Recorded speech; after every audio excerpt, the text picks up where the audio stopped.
সাপেখাতি এক ঐতিহাসিক এখন ঠাই। এই সাপেখাতিতে এটা অংকুৰিত হ'বলৈ গৈ আছে আমাৰ সকলোৰে আপোন প্ৰেৰণা,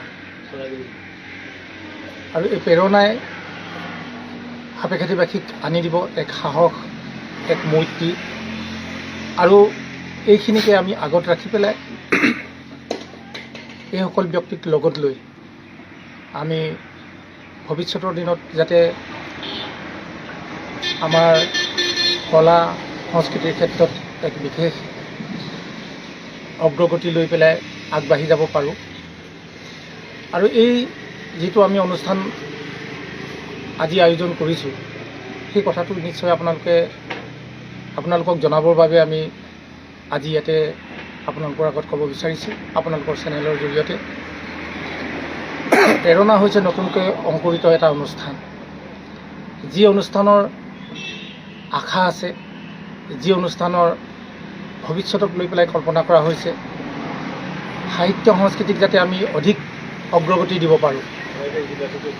চৰাইদেউ জিলাৰ বিভিন্ন ঠাইৰ মানুহক লগত লৈ পেলাই আমি এই অনুষ্ঠান আয়োজন কৰিছোঁ, আৰু সেয়েহে আমি এই অনুষ্ঠানৰ জৰিয়তে অহা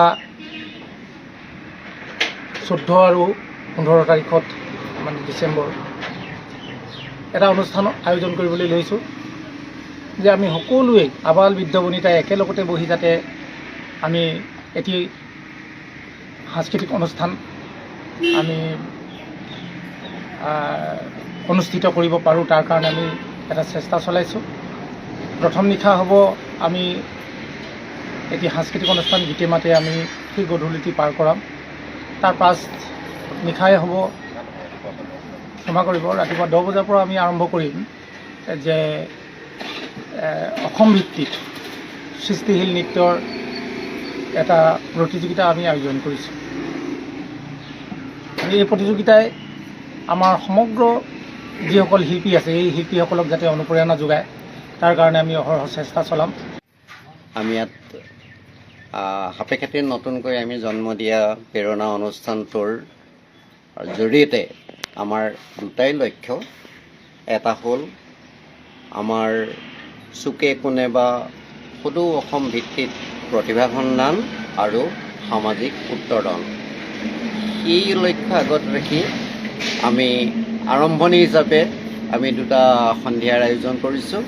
এটা সন্ধিয়াত আমাৰ হেৰাই যাব খোজা গীত মাতবিলাক আমি আকৌ এবাৰ উজ্জীৱিত কৰাৰ মানসেৰে আমি এটা সংগীতৰ অনুষ্ঠান কৰিছোঁ, আৰু পিছৰ দিনা অসম ভিত্তিত আমাৰ চৰাইদেউৰ এই সাপেখাতি অঞ্চলত আমাৰ উচ্চতৰ মাধ্যমিক বিদ্যালয়ৰ এনাজৰী মঞ্চত আমি দিনজোৰা এটা একক নৃত্য প্ৰতিযোগিতাৰ আৰম্ভ কৰিছোঁ। এই একক নৃত্য প্ৰতিযোগিতাৰ মূল লক্ষ্য হ'ল আজিকালি নতুন প্ৰজন্মৰ যিটো হাৰ্টথ্ৰব বুলি কয়, তেওঁলোকে নৃত্যৰ অনুশীলন কৰি আছে চুকে কোণে, আৰু এই নৃত্যৰ মানদণ্ড বহু উচ্চ পৰ্যায়লৈ উঠি গৈছে, আৰু সেইটোকে আমি আৰম্ভণি হিচাপে হাতত লৈ আমি নতুন প্ৰজন্মৰ মাজত যাতে এটা আমি বাৰ্তা দিব পাৰোঁ, আমি তেওঁলোকৰ এটা প্ৰেৰণা হ'ব পাৰোঁ, সেই উদ্দেশ্য আগত ৰাখি আমি এটা অসম ভিত্তিক একক নৃত্যৰ সৃষ্টিশীল নৃত্যৰ আমি প্ৰতিযোগিতা আৰম্ভ কৰিছোঁ। এই প্ৰতিযোগিতাত আমি মাননি হিচাপে আমি কিছু ৰাখিছোঁ, গতিকে উদ্যোক্তাসকলৰ লগত সংযোগ হ'লে বা যোগাযোগ কৰিলে বিতংভাৱে প্ৰতিযোগীসকলে এই প্ৰতিযোগিতাৰ কথাবোৰ জানিব পাৰিব।